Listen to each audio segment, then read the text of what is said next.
Hello everyone, welcome to our channel. This is Srishti Agarwal. तो मैं आप सभी क्लास 8 के स्टूडेंट्स के लिए लेकर आई हूँ प्रखर हिंदी की कार्य पुस्तिका की सॉल्यूशन में सभी आकलन पत्रक एक साथ। तो यहाँ पर आपको सभी आकलन पत्रक एक साथ मिलने वाले हैं। तो चलिए स्टार्ट करते हैं। सबसे पहले आकलन 1 का सॉल्यूशन देखेंगे, जिसमें एक गद्यांश दे रखा है, प्रश्नों के उत्तर देने हैं इसे पढ़ करके। गद्यांश कुछ इस तरह से है। मैं एक वृक्ष हूँ, अपनी पीड़ा आपको बता रहा हूँ। किसी भी हरे पेड़ को मत काटिए, ना ही किसी को काटने दीजिए। यदि पेड़ पौधे नहीं होंगे तो बरसात नहीं होगी, बरसात नहीं होगी तो हमारे जल स्रोत सूख जाएंगे, खाने का अन्न पैदा नहीं होगा। हमें बचाओगी तो सृष्टि बचेगी, आप बचेंगे, हम सब बचेंगे। हमें काटते हैं तब हमें बहुत दर्द होता है। तो एक पेड़ की व्यथा यहाँ पर बताई गई है। अगर आपके सामने कुछ ऐसा हो रहा है तो आप इन्हें रोक सकते हैं, उस काम को रोक सकते हैं जहाँ पर भी ये काम हो रहा है। हालांकि अब विकास के नाम पर काफ़ी सारे पेड़ काटे जा रहे हैं और काटे जा रहे हैं, तो हम कुछ नहीं कर सकते उसमें ज़्यादा कुछ। बट हाँ, हम ये कर सकते हैं कि हमारा जैसे जहाँ घर है वहाँ पर आसपास हम चारों तरफ पेड़ पौधे लगा सकते हैं। घर के चारों तरफ पक्का ना करा करके, कच्चा ही रख करके, जो पास बाउंड्री के पास में जो जगह रहती है वहाँ पर हम पेड़ लगा सकते हैं, जिससे कि हमें तो शुद्ध ऑक्सीजन मिले ही, साथ ही आपके आस पड़ोसी को भी शुद्ध ऑक्सीजन मिले, और उनको भी आप प्रेरित करें कि वो पक्का ना करवा के, क्योंकि आजकल मैं देख रही हूँ ज़्यादातर जो गाड़ियाँ रखी जा रही हैं उनके लिए वो लोग पक्का करा देते हैं और पेड़ पौधे बिल्कुल ना के बराबर लगा रहे हैं। तो आप ये सब कर सकते हैं पेड़ों को बचाने के लिए। और अगर आपके सामने कोई हरा भरा पेड़ कट रहा है तो आप उसे रोक भी सकते हैं, ये आपके पास में हक है। ठीक है, 5th क्वेश्चन यहाँ पर दे रखा है, इससे रिलेट ये फर्स्ट ही समझ लीजिए, क्योंकि यहाँ पर 5th पता नहीं क्यों दे रखा है, मुझे भी समझ नहीं आया।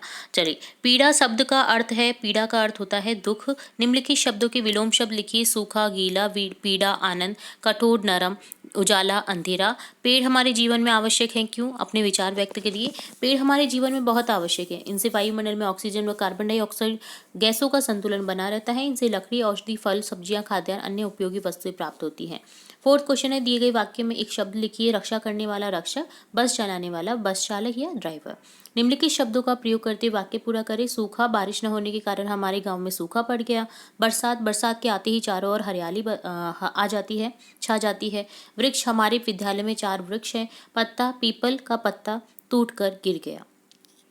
ठीक है, तो ये क्वेश्चन थे और डन होता है ये आकलन फर्स्ट का सॉल्यूशन। अब देखेंगे आकलन सेकंड। फर्स्ट क्वेश्चन है, जागना शब्द का विलोम है। जागना का विलोम होता है सोना। समान शब्द का अर्थ है बराबर। नीचे लिखे उत्तरों के प्रश्न दीजिए। रमन अजमेर जाएगा, रमन कहाँ जाएगा? मेरे घर के सामने खेल मैदान है, तुम्हारे घर के सामने क्या है? तो इस तरह से आप क्वेश्चन बना सकते हैं। वाक्य को शुद्ध करके लिखना है, जो अशुद्ध वाक्य है उन्हें शुद्ध करना है। शोर की सुनकर टूट नींद राजा गई। तो देखिए यहाँ पर समझ नहीं आ रहा होगा आपको जो भी पढ़ा। अब देखिए ये सही होगा, राजा की नींद शोर सुनकर टूट गई। ठीक है, था संदेश वाहक राजा कौन का? तो राजा का संदेश वाहक कौन था? Question mark. नीचे लिखे वाक्य में उचित विकल्प लिखिए। मैं स्कूल कब जाऊं? क्या आपका ऑफिस बीकानेर में है?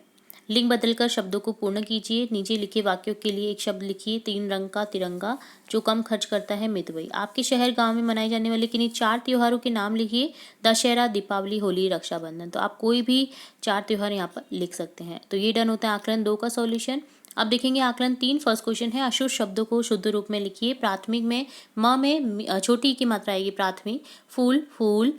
हिंदी, हिंदी। बंदर हो जाएगा ये यहाँ पर। गद्यांश को पढ़कर के प्रश्नों के उत्तर देना है। घटना अप्रैल 1799 चौथी मैसूर की युद्ध की है।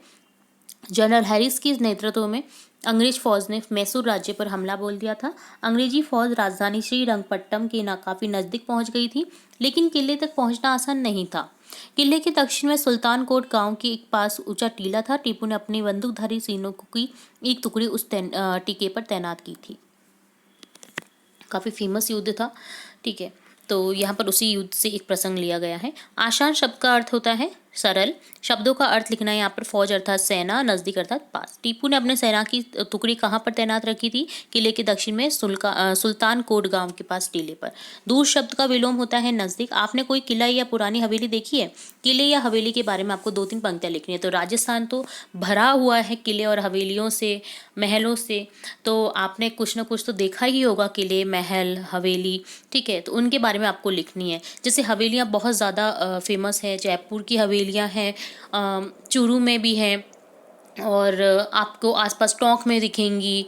और इसके अलावा जैसलमेर भी काफ़ी सारी अच्छी अच्छी हवेलियाँ हैं, तो आप उनके बारे में लिख सकते हैं यहाँ पर। तो मैं एक किले के लिए बता रही हूँ यहाँ पर किले के बारे में। किला ऊंची पहाड़ी पर बना होता है। किले की दीवारें एवं बुर्ज मजबूत व ऊंचे होते हैं। किले की दीवार को कोई नहीं भेज सकता। किले के दरवाजे बड़े व मजबूत होते हैं। उपयुक्त गद्यांश का उचित शीर्षक लिखना है मजबूत किला। निम्नलिखित शब्दों के बहुवचन बनाइए। टुकड़ी टुकड़ियाँ, किला किले। युग्म शब्द का प्रयोग करते हुए वाक्य बनाना है आपको। फल फूल, तो आम का पेड़ फल फूलों से लद गया है। हरा भरा, बारिश होने से पहाड़ी का दृश्य हरा भरा दिखाई दे रहा है। तो ये डन होता है आकलन पत्रक 3 का सॉल्यूशन।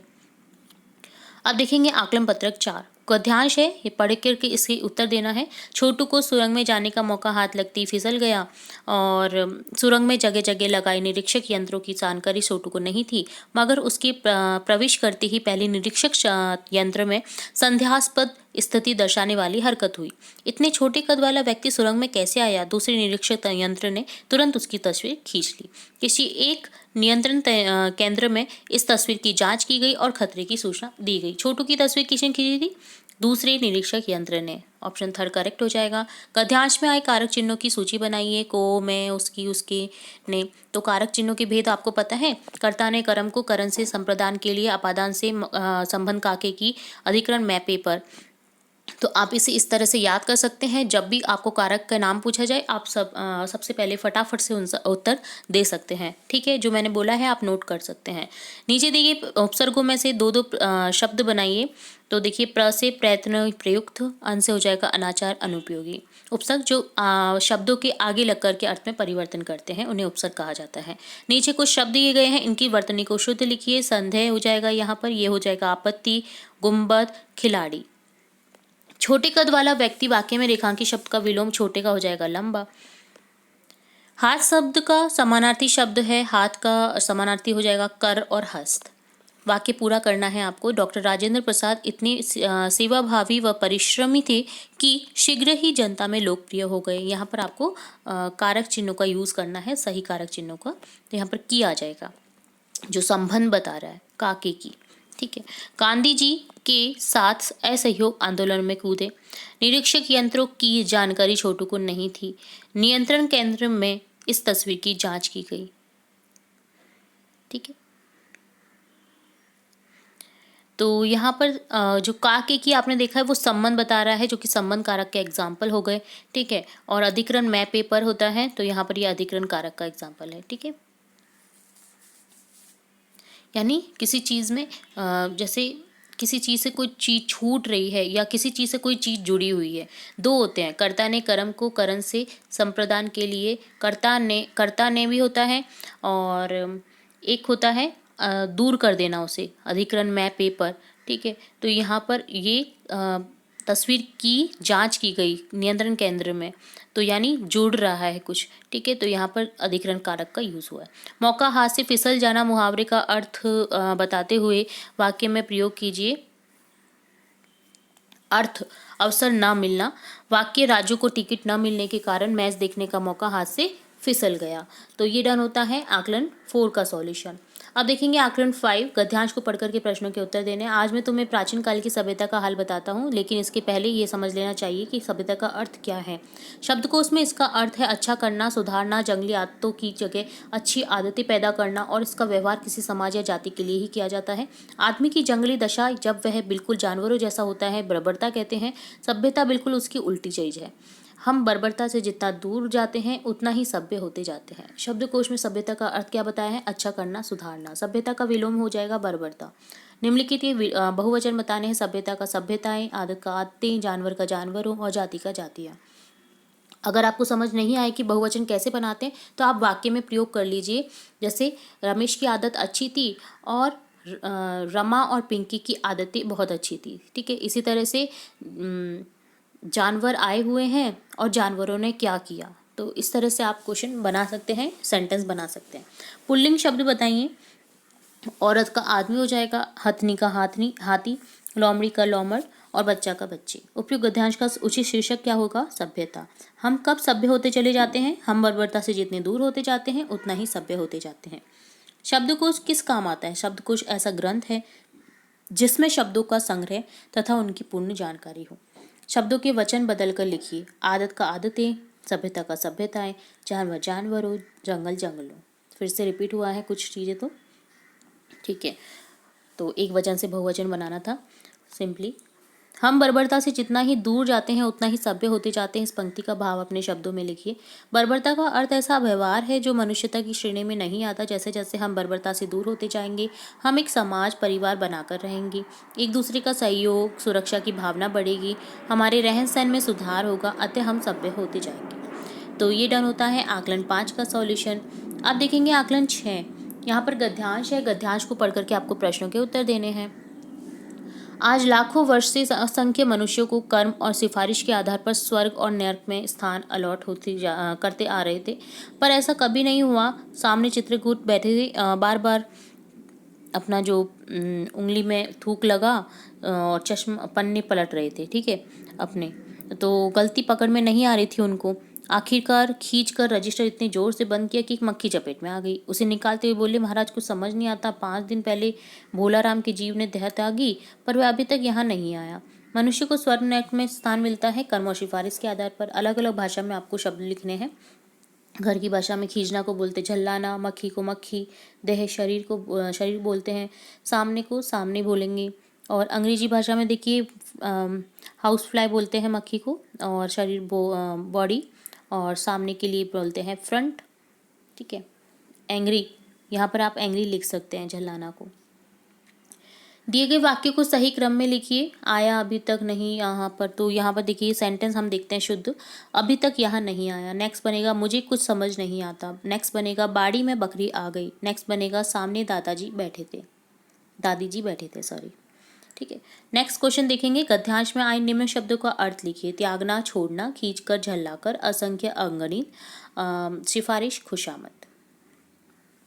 प्रदूषण दूर करने के लिए हम क्या क्या उपाय कर सकते हैं? जनसंख्या पर नियंत्रण, धूम्रपान नियंत्रण, पेड़ पौधों की संख्या बढ़ाना, कारखानों में चिमनियों पर फिल्टर लगाना, कचरा आदि।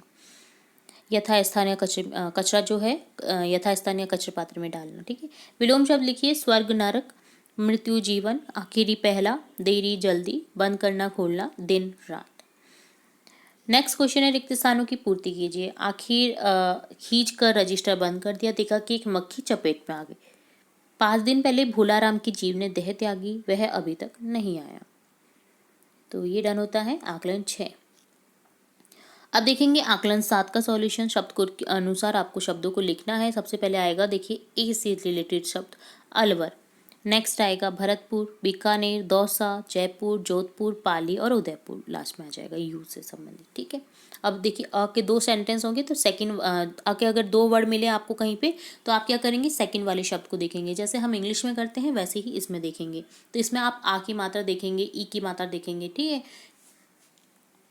सेकंड क्वेश्चन है नीचे लिखे वाक्य किसी एक काल में लिखे हैं। आप वाक्यों को शेष 2 कालों में बदल कर लिखिए। कमरा बहुत बड़ा है, देखिए यहाँ पर प्रेजेंट टेंस यानी वर्तमान काल का दिया हुआ है सेंटेंस ये हा है ही। तो यहाँ पर देखिए भूतकाल में हो जाएगा कमरा बहुत बड़ा था, कमरा बहुत बड़ा होगा, ये भविष्य काल हो जाएगा। बच्चा रोता रोता बोला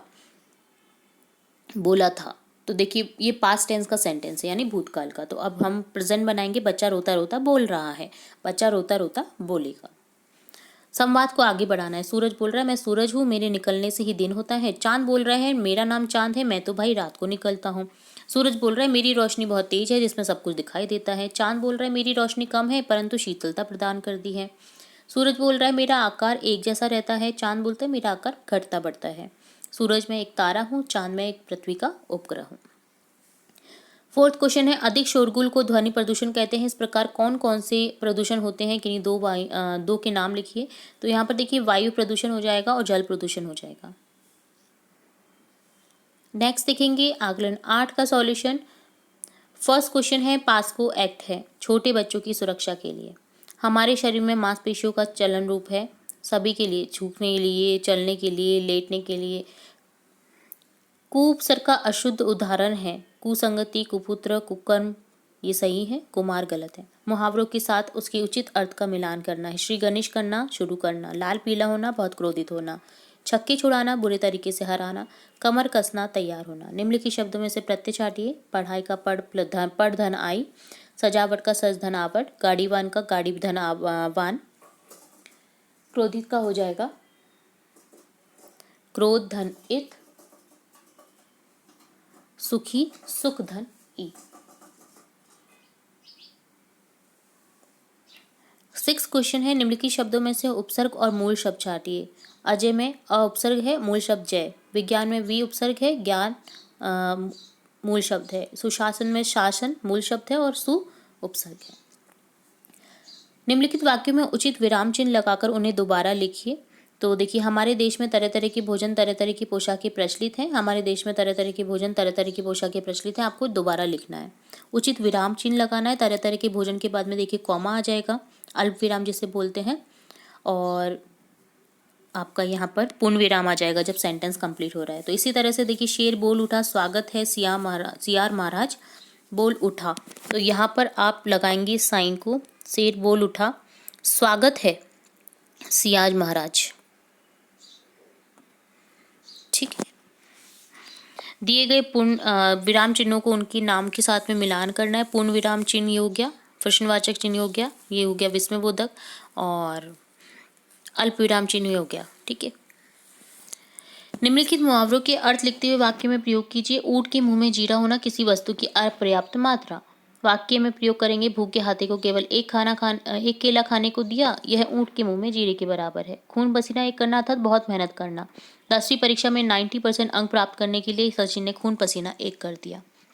घोड़े बेचकर सोना अर्थात निश्चित होना। परीक्षा समाप्त होने पर वह घोड़े बेचकर सो गया। ठीक है, तो ये डन होता है आपका आकलन पत्रक 8 का सॉल्यूशन। अब देखेंगे आकलन पत्रक 9। पत्थर को कहते हैं, क्या कहते हैं पत्थर को? पाहन। निम्न में से उपसर्गों के समूह का सही विकल्प है असफल, अवसर, अपमान, जिसमें अ लगा हुआ है। सफल के आगे उपसर्ग, अवसर में देखिए अव लगा हुआ है, अपमान में अप लगा हुआ है। ठीक है, निम्नलिखित शब्दों के सही अर्थ लिखिए। बराबर, समान, तो ये सही है। बादल गरज रहे थे भूतकाल का सेंटेंस है, जिसमें था थे थी आता है, वो भूतकाल के सेंटेंस होते हैं। सही विलोम द्वारा रिक्त स्थान की पूर्ति करना है। वीरता देश को सुदृढ़ बनाती है, तो कायरता कमजोर। वीरता का अपोजिट हो जाएगा कायरता। व्यापार में कभी लाभ होता है तो कभी लाभ का अपोजिट हानि। एक दिन तो सबको मरना ही है, चाहे राजा हो या रंक। राजा का अपोजिट हो गया रंक। टिम्मी लवु का अग्रज है और करण का अनुज। अग्रज यानी बड़ा भाई और अनुज यानी छोटा भाई। मुहावरे का अर्थ लिखिए, वाक्य में प्रयोग करना है। ठीक है, तो यहाँ पर अंधों में काना राजा, अर्थ मूर्खों के बीच अल्पज्ञानी व्यक्ति। छोटे बच्चों के साथ क्रिकेट मैच जीतकर रमेश अंधों में काना राजा बन गया। निम्नलिखित वाक्य में से क्रिया विशेषण शब्द लिखिए। मीनू बहुत मेहनती है, बहुत मेहनती क्रिया विशेषण हो गया। मेहनती की विशेषता है कि वो बहुत मेहनती है। ठीक है, नेक्स्ट देखिए, यहाँ पर बाहर बहुत सर्दी है, बहुत सर्दी यहाँ पर क्रिया विशेषण है। भानु तेज दौड़ती है, तेज दौड़ती क्रिया विशेषण है। दादी जी धीरे धीरे चलती है, धीरे धीरे चलती है, ये क्रिया विशेषण है। उपसर्गों में एक एक प्रत्यय एक एक शब्द बनाना है उपसर्गों से, जैसे अ से असफल, अव से अवधारणा, सु से सुयोग, उप से उपकार। नीचे शब्द और उनके पर्यायवाची दिए गए हैं, उन्हें अलग अलग करके लिखिए। अध्यापक का देखिए, गुरु, आनंद हर्ष, आँख नयन, कपड़ा वस्त्र, तालाब सरोवर, आकाश नभ, पेड़ वृक्ष, फूल कुसुम। आगे बढ़ने से पहले मैं आपको बता दूं, हमारे चैनल के थ्रू हमने इंपॉर्टेंट पर्यायवाची विलोम शब्द की सीरीज भी लाई है, काफ़ी पहले लाई है, तो आप देख सकते हैं, उन्हें चेकआउट कर सकते हैं। अगर आपने वो वीडियोस देख लिए, कर लिए, तो आपको उनके बाहर कभी भी कोई भी वर्ड नहीं मिलने वाला है। आपको क्या करना है, सभी को लर्न कर लेना है। तो आपकी जो आने वाले एग्ज़ाम्स हैं और जो आप आगे प्रिपरेशन करेंगे किसी भी स्टेट लेवल की कॉम्पिटिशन की, कोई भी, तो आप उनमें आंसर को सही लिख सकते हैं। तो एक बार जरूर से चेकआउट करें, हमारी द्वारा लाए गए, बहुत मेहनत से बनाते हैं हम लोग वीडियो आपके लिए, तो एक बार चेकआउट जरूर करें उन वीडियोस को। ठीक है, चलिए नेक्स्ट बढ़ेंगे। निम्नलिखित शब्दों से दो दो ऐसे वाक्य बनाइए और कि उनके दोनों भिन्न अर्थ स्पष्ट हो जाएं। कनक, देखिए दो अर्थ होते हैं। एक, कनक गेहूं का स्वाद अच्छा है, और कनक धातु से सुंदर आभूषण बनते हैं, क्योंकि एक कनक का अर्थ होता है सोना भी। इसी तरह से मुद्रा, एक नृत्यांगना की मुद्रा अच्छी लग रही थी, और एक होता है हमारे देश की मुद्रा रुपया है। ठीक है, तो इस तरह से डन होता है आकलन 9। अगला आकलन पत्रक देखेंगे, आकलन पत्रक 10 से। तो देखिए, आकलन पत्रक 10 का सॉल्यूशन में फर्स्ट क्वेश्चन है, निम्नलिखित वाक्य में क्रियापद है, बच्चा तेज दौड़ रहा है। दौड़ क्रिया शब्द हो गया, दौड़ना। हरि ने मुझे एक पुस्तक उपहार में दी। उक्त वाक्य में काल है, तो दी थी। आप इसे कंप्लीट करेंगे तो था थी ती में से आएगा। तो जो ऑप्शन फर्स्ट है वो करेक्ट हो जाएगा, भूतकाल। स्वतंत्र भारत के प्रथम प्रधानमंत्री थे पंडित जवाहरलाल नेहरू और राष्ट्रपति थे राजेंद्र प्रसाद। निम्नलिखित वाक्यों को कोष्टक में लिखे अनुसार काल बदल कर दिखिए। देखिए, सीता घूमने जा रही है, भूतकाल में हो जाएगा सीता घूमने जा रही थी। तुम खेलने गई थी, वर्तमान काल में हो जाएगा तुम खेल रही हो। यह मेरा खेत था, भविष्य काल में हो जाएगा यह मेरा खेत होगा। आपके विद्यालय में 26 जनवरी का उत्सव मनाया गया है। इस उत्सव को समाचार पत्र में छपवाना है। आप क्या क्या बात छपवाना चाहेंगे, लिखिए। उत्सव का नाम, तिथि, गणतंत्र दिवस 26 जनवरी, समय प्रातः 7 बजे से, कार्यक्रम स्थल का नाम, मुख्य अतिथि का नाम, प्रयोजक आदि। निम्नलिखित शब्दों का प्रयोग करते हुए वाक्य बनाइए। नदी, हमारे देश की गंगा नदी सबसे पवित्र नदी है। खिलाड़ी, सुनील गावस्कर क्रिकेट का खिलाड़ी है। राजस्थान, जयपुर राजस्थान की राजधानी है। लकड़ी, कुर्सी व पलंग लकड़ी के बने हुए हैं। चित्र देखकर वाक्य बनाइए। प्रत्येक वाक्य में विशेषण विशेष्य का प्रयोग करते हुए इन्हें अलग अलग लिखिए। तो देखिए, वाक्य है बच्चे झूल रहे हैं, दो विशेषण हो गया और विशेष्य हो गया बच्चे। जो इसकी विशेषता बताई जा रही है वो होगा विशेष्य, और जो विशेषता बता रहा है, विशेषता बताने के लिए युक्त किए गए वर्ड जो होंगे, शब्द होंगे, वो होंगे विशेषण। ठीक है, एक बच्ची फिसल रही है, एक यहाँ पर विशेषण है और बच्ची विशेष्य। बगीचे में हरे पेड़ है, पेड़ विशेष्य, विशेषण हरे। कुछ बच्चे खेल रहे हैं, कुछ विशेषण हो गया और बच्चे विशेष्य हो गया। ठीक है, तो ये डन होता है आकलन पत्रक 10 का सॉल्यूशन। अब देखेंगे आकलन पत्रक 11। कहानी को पढ़कर के प्रश्नों के उत्तर देने हैं। एक राजा था, उसे एक बंदर से बहुत प्यार था। उसने एक बंदर को अपने पास रख लिया। बंदर राजा की सब काम करता। राजा जब सोता वह पंखा करता। सबके समझाने पर भी राजा बंदर को दूर न करता।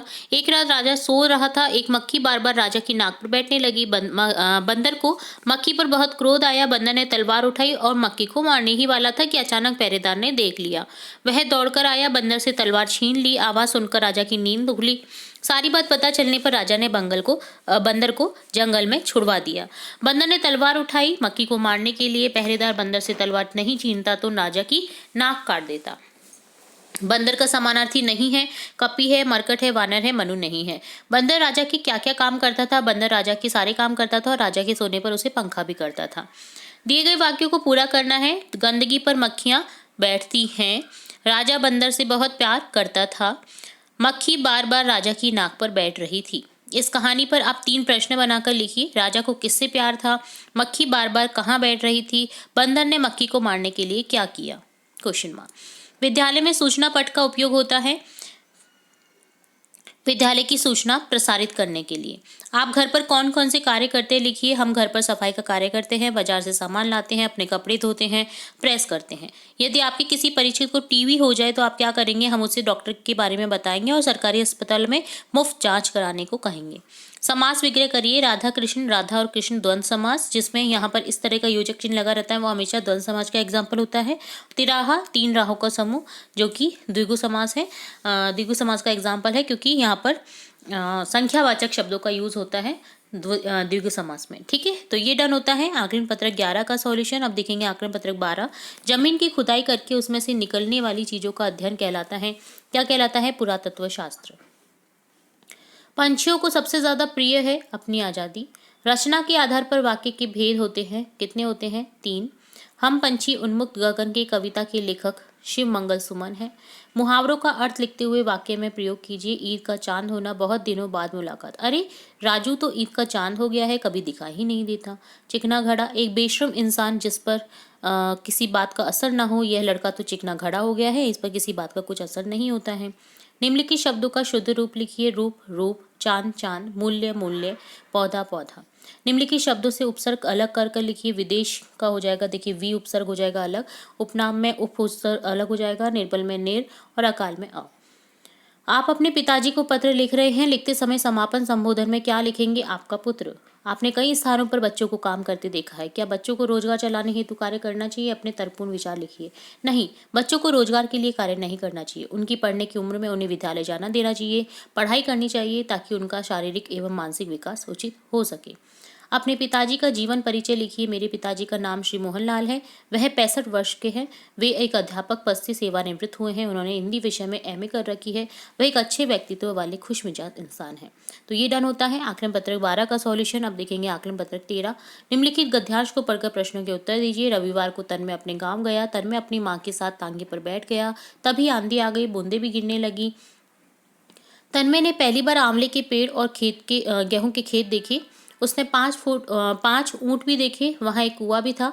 तभी कुएं के पास की झाड़ियों में से एक सांप निकला। सांप को देखकर तन्मय ने डर कर आंखें मूंद ली। सांझ होने से पहले तन्मय अपने गांव पहुंच जाना चाहता था। झाड़ी सबका बहुवचन हो जाएगा, झाड़ियां। शुद्ध बथनी वाला यहाँ पर शब्द होगा तन्मय। वहां 5 ऊंट बैठे थे। रेखांकित पद में समाज 5 ऊंट देखिए, द्विगु समास का एग्जाम्पल है। तन्मय अपने माता पिता के साथ तांगे में बैठ गया। रेखांकित पद में समास वगैरह माता पिता द्वंद्व समास का एग्जाम्पल है। गद्यांश के अनुसार क्रम का मिलान करिए। रास्ते में आंधी आ गई। सबसे पहले देखिए, रविवार को तन्मय अपने गाँव गया। वहां एक कुआं भी था। तो सेकंड सेंटेंस होगा रास्ते में आंधी आ गई, वहां एक कुआं भी था। ये थर्ड सेंटेंस होगा। उक्त गद्यांश में से 2 प्रश्न बनाए। तन्मय किसके साथ काम गया? तन्मय ने आंखें क्यों बंद की? आंखें क्यों मूंद ली? मूंद अर्थ होता है बंद का, ठीक है। आपके द्वारा की गई बस या रेलगाड़ी की यात्रा का वर्णन अपने शब्दों में करें। तो मैं अपने माता पिता के साथ रेलगाड़ी से पूना गया था। हम अपनी अपनी सीट जिस पर सो सकते हैं पर बैठ गए। रास्ते में ट्रेन के अंदर ही खाने पीने की चीजें बेचने आ रहे थे और हमें रेलगाड़ी से यात्रा करने पर काफ़ी मज़ा आया। आप ये भी लिख सकते हैं यहाँ पर एक लाइन और। सांझ होने से पहले तन्मय अपने गांव पहुंच जाना चाहता था। उसके साथ आगे क्या हुआ होगा अपने अनुभव के आधार पर लिखिए। तो सांप के चले जाने पर वह आंधी रुकने पर पुनः रवाना हो गए होंगे और सांझ होने से पहले पहुंच गए होंगे। यदि आपको लंबी दूरी की यात्रा करनी हो तो आप किन किन यातायात साधनों का उपयोग करेंगे लिखिए। रेलगाड़ी से, हवाई जहाज से, बस से, जहाज से इत्यादि। तो ये डन होता है आकलन पत्रक 13 का सॉल्यूशन। अब देखेंगे आकलन पत्रक 14। रवि शब्द का पर्यायवाची शब्द समूह है सूर्य, दिनकर, भास्कर। निम्नलिखित में से शुद्ध शब्द है विह।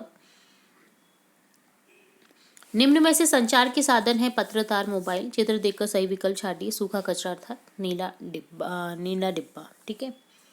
तो देखिए नीला डिब्बा है जिसमें आप सूखा कचरा डालते हैं और गीला कचरा डालते हैं आप हरे उसमें, ठीक है। नीचे दिए गए वाक्यों के सामने उनके प्रकार के नाम लिखिए। दीपक खेल रहा है, सरल वाक्य। दिलखुश मेले में गया और जल्दी लौट आया, संयुक्त वाक्य है। जो लिख रहा है वह सीमा का भाई है, मिश्रित वाक्य है। जैसे ही सर क्लास में आए, कमल चला गया, मिश्रित वाक्य है। तो देखिए जो सेंटेंस अपने आप में स्वतंत्र है वो होता है सरल वाक्य। संयुक्त वाक्य में आपकी कंजक्शन का यूज होता है, जैसे और, एवं, या, इस टाइप की। और मिश्रित वाक्य होता है कि एक सेंटेंस दूसरे पर डिपेंड रहता है। जैसे जो लिख रहा है वह सीमा का भाई है, ठीक है। जैसे ही सर क्लास में आए, कमल चला गया, डिपेंड था, सर के आने का वेट कर रहा था और कमल जाने का वेट कर रहा था। तो ये मिश्रित वाक्य होंगे, ठीक है।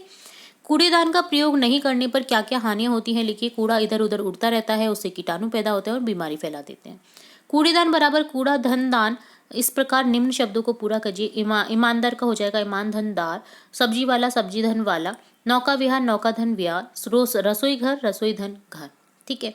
तो ये डन होता है आकलन पत्रक 14 का सॉल्यूशन। अब देखेंगे आकलन पत्रक पत्रक 14 के सॉल्यूशन में हम आगे बढ़ेंगे। यहाँ पर 8th क्वेश्चन और 9th क्वेश्चन 10th क्वेश्चन भी है। तो देखिए 8th क्वेश्चन देखेंगे आकलन पत्रक 14 का। शब्दों को प्रयोग करते हुए कविता लिखिए। लाल सड़क, टमाटर, मूली, गाजर, तुमको डाली, घर लाऊंगा, अच्छा लगता, आती है मुझको। लाल टमाटर वाला है, रोज सड़क पर आता है। गाजर मूली लाता है, तुमको भी बुलाता है। आम लगे हैं डाली डाली, घर लाऊंगा एक दिन माली। अच्छा लगता है अति मुझको, घर फैली हो हरियाली, ठीक है। इस तरह से आपको एक कविता बनानी थी। आप कोई भी और कविता बना सकते हैं। वाक्य के लिए एक शब्द लिखिए। जैसे पत्र पहुंचाने वाले को कहते हैं डाकिया। जो कम बोलता है मितभाषी। जो ज्यादा बोलता है वाचाल। जो कम खर्च करता है मितव्ययी। जो रात का विचरण करता है निशाचर। पत्र लेखन में सबसे अंत में क्या लिखते हैं, तुम्हारा या तुम्हारी। मित्र तुम बहुत अच्छा गाते हो। तो दूसरा बोल रहा है और सुनाऊं। आपको क्यों हंसी आई, क्योंकि गधे की आवाज अच्छी नहीं लगती है, ठीक है। तो ये डन होता है आकलन पत्रक 14 का सॉल्यूशन। यहाँ पर 2 पेज थे आकलन पत्रक 14 में। देखिए नेक्स्ट देखेंगे आकलन पत्रक 15। कम शब्द को बोलचाल की भाषा में क्या कहते हैं, काम। सांप शब्द का तत्सम रूप है सर। छात्रावास शब्द का संधि विच्छेद है छात्रधन आवास। दीर्घ संधि है, यहाँ पर स्वर संधि का भेद होगा। दीर्घ संधि। तो यहाँ पर ऑप्शन सेकंड को करेक्ट कर दीजिएगा। स्वर संधि के 5 भेद होते हैं, ठीक है, जिनमें से गुण संधि का एक गुण संधि भी है, दीर्घ संधि भी है, ठीक है, और गुण संधि का कोई भेद नहीं होता है यहाँ पर, ठीक है। विराम चिन्हों से संबंध विकल्प है। देखिए विराम चिन्ह यहाँ पर कौन कौन से हैं। यहाँ पर विराम चिन्ह है ऑप्शन थर्ड, तो ये भी करेक्ट कर दीजिएगा। 6 क्वेश्चन है, हमारे जंगल विषय पर आप अपने विचार लिखिए। हमारे जंगल अनेक प्रकार की संपदा का भंडार है। इनमें पक्षियों की आवास होने के साथ साथ इनसे लकड़ी, औषधियाँ, चारा, फल, गोंद, लाख, शहद आदि मिलता है। इसके अलावा जंगल वर्षा करने में सहायक होते हैं, शुद्ध वायु देते हैं, मिट्टी के कटाव को रोकते हैं। 7 क्वेश्चन है, निम्नलिखित वाक्यों में सही गलत का निशान लगाइए। 2 वर्णों के मेल से जो परिवर्तन होता है उसे संधि कहते हैं, सही है। व्यंजन संधि में केवल स्वरों का मेल होता है, जी नहीं, ये गलत है। स्वरों का मेल स्वर संधि कहलाता है, सही है। स्वर संधि के 3 भेद होते हैं, स्वर संधि के दीर्घ, गुण, वृद्धि, अयादि, यण, तो ये भी गलत है, ठीक है। 5 भेद होते हैं, तो इस तरह से आपको करना था। आप अपने काम समय से करते होंगे, काम समय से करने के कुछ 4 लाभ लिखिए। समय पर कार्य पूर्ण होने से उसका कार्य का फल या लाभ तुरंत मिलता है। समय पर कार्य करने से शरीर को कम थकान होती है। समय पर कार्य करने से कहीं भी अपमानित या दंडित नहीं होना पड़ता। कार्य के प्रति अनुशासन बढ़ता है, लक्ष्य की प्राप्ति में सहायक होता है। आपने देखा होगा कि कई लोग अपने घरों में तोते एवं अन्य पक्षियों को पिंजरे में बंद रखते हैं। क्या आपके विचार से ऐसा करना उचित है? अपने विचार लिखिए। घरों में पक्षियों को पिंजरे में बंद करके नहीं रखना चाहिए, क्योंकि उनका भी शारीरिक मानसिक विकास सही तरीके से नहीं हो पाता। वे अपने आप को स्वतंत्र अनुभव करते हैं। इसकी बजाय हमें पेड़ पौधे ज़्यादा से ज़्यादा लगाकर उनमें दाने पानी की व्यवस्था करनी चाहिए, ताकि वे स्वतंत्र रूप से वहाँ पर कलरव कर सके, वहाँ पर आए और चहचाव कर सके, ठीक है। तो ये डन होता है आकलन पत्रक 15 का सॉल्यूशन। अब देखेंगे आकलन पत्रक 16, जिसमें एक और गद्यांश है, जिसे पढ़ेंगे पहले। हेलेन केलर एक ऐसा नाम है जो अंधकार के बीच में भी रोशनी देता रहा। कल्पना करो कि जो न सुन सकता न देख सकता, वह लिखना पढ़ना बोलना सीख ले, भरपूर आशा आकांक्षा के साथ जीवन जीने लगे और उनके योगदान दुनिया के लिए यादगार बन जाए। ऐसे थी हेलेन केलर। जब वे 1.5 वर्ष की थी, बचपन की एक गंभीर बीमारी की वजह से उनकी देखने और सुनने की शक्ति जाती रही, लेकिन उन्होंने हार नहीं मानी। कॉलेज के दिनों में ही प्रकाशित अपनी आत्मकथा स्टोरी ऑफ लाइफ में वे बताती कि मुझे ये तो याद नहीं कि ये ऐसा कैसे हुआ, लेकिन ऐसा लगता है कि रात कभी खत्म क्यों नहीं होती, सुबह क्यों नहीं आती। दुनिया की सभी भाषाओं में इस किताब के अनुवाद हुए हैं। गद्यांश में युग्म शब्द का सही जोड़ा लिखना है, लिखना पढ़ना। आत्मकथा शब्द का अर्थ होता है स्वयं की जीवन की बातें। हेलेन ने पढ़ने के लिए एडी से चोटी तक का जोड़ लगा दिया। इसका अर्थ मुहावरा है ये, एडी से चोटी तक जोड़ लगाना, यानी दिन रात कड़ी मेहनत करना।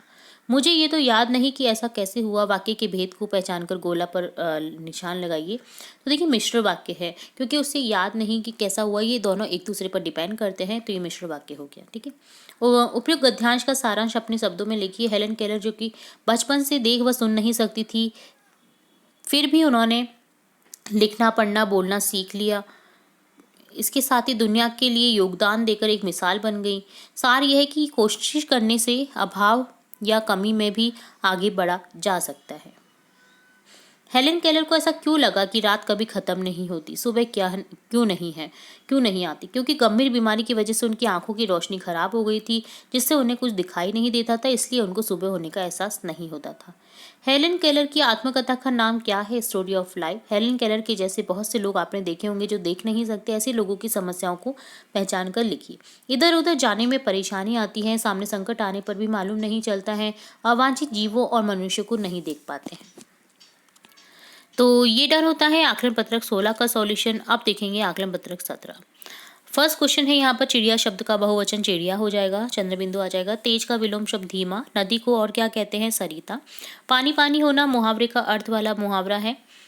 आंखें न मिलाना। निम्न कविता की 2 पंक्तियों को अपने वाक्य में बनाकर लिखिए। कितनी लंबी है सड़क, कितना ऊंचा है पहाड़, कितनी छोटी है चिड़िया, पेड़ है कितना बड़ा, तेज कितनी है नदी, पत्थर कितना गोल, घास है कितनी हरी, फूल कितना लाल है, सड़क है कितनी लंबी लंबी, पहाड़ है कितना ऊंचा ऊंचा, चिड़िया कितनी छोटी छोटी, बड़ा है कितना पेड़। तो 2 पंक्तियों को हमें इस तरह से लिख दिया है, आप कोई भी 2 पंक्ति लिख सकते हैं। कविता के मूल भाव को अपने शब्दों में लिखिए। कविता में बड़ी, छोटी, लंबी, ऊंची, अलग-अलग आकृतियों को अलग-अलग रंगों से विवरण कर बताया है कि वे एक ही प्रकृति में अनेक तरह की चीजें होती हैं, अर्थात अनेकता में एकता है। कविता आगे बढ़ाकर 2 पंक्तियां और लिखी तो आगे होगा, सूरज है कितना गर्म, चंद्रमा है कितना शीतल, दिन में कितना उजाला, रात को है कितना अंधेरा। बाल कवि सम्मेलन में के लिए आयोजित जो सूचना पट में एक सूचना तैयार की गई है, तो किस तरह से आपको लिखना है वो बताना है।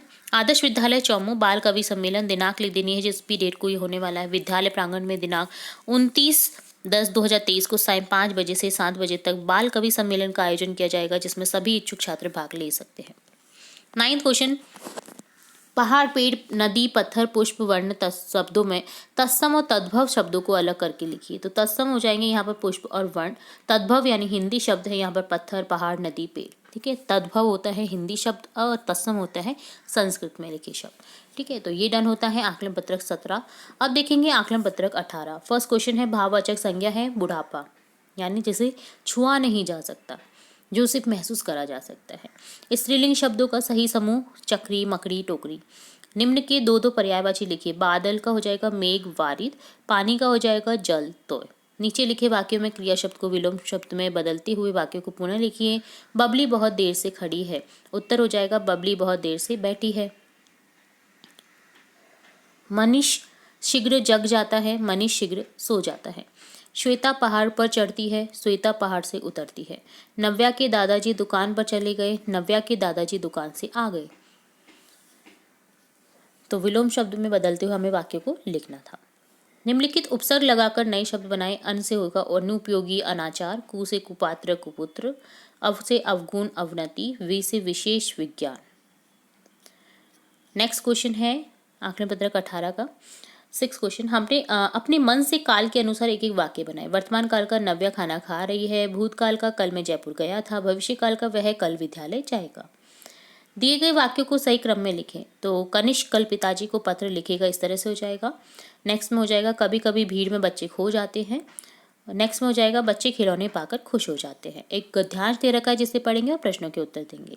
मिट्टी के नीचे बहुत दिनों तक बीज पड़े रहे, महीना दर महीना इसी तरह बीतता रहा। सर्दियों के बाद बसंत आया, इसके बाद वर्षा की शुरुआत में 1 दिन पानी बरसा। अब और छिपे रहने की जरूरत नहीं थी, मानो बाहर से कोई शिशु को पुकार रहा हो। और सोई मत रहो, ऊपर उठो और सूरज की रोशनी देखो। ऐसा ऐसा बीज का ढक्कन दरक गया, 2 सुकोमल पत्तियों के बीच अंकुर बाहर निकला। अंकुर का एक अंश नीचे माटी में मजबूती से गड़ गया और दूसरा अंश माटी भेद कर ऊपर की ओर उठा। क्या तुमने अंकुर को उठते हुए देखा है? जैसे कोई शिशु अपना नन्हा सा सिर उठाकर आश्चर्य से नई दुनिया को देख रहा हूँ। उपयुक्त गद्यांश का उचित शीर्षक हो जाएगा नन्हा पेड़। मिट्टी के नीचे पड़ा बीज कब अंकुरित हुआ? मिट्टी के नीचे पड़ा बीज वर्षा की शुरुआत में 1 दिन पानी बरसने के बाद अंकुरित हुआ।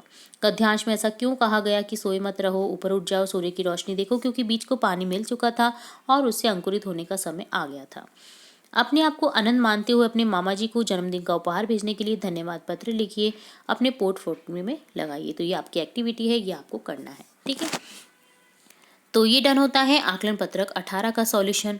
तो यहाँ हमने देखिए सभी आकलन पत्रों का एक साथ सॉल्यूशन।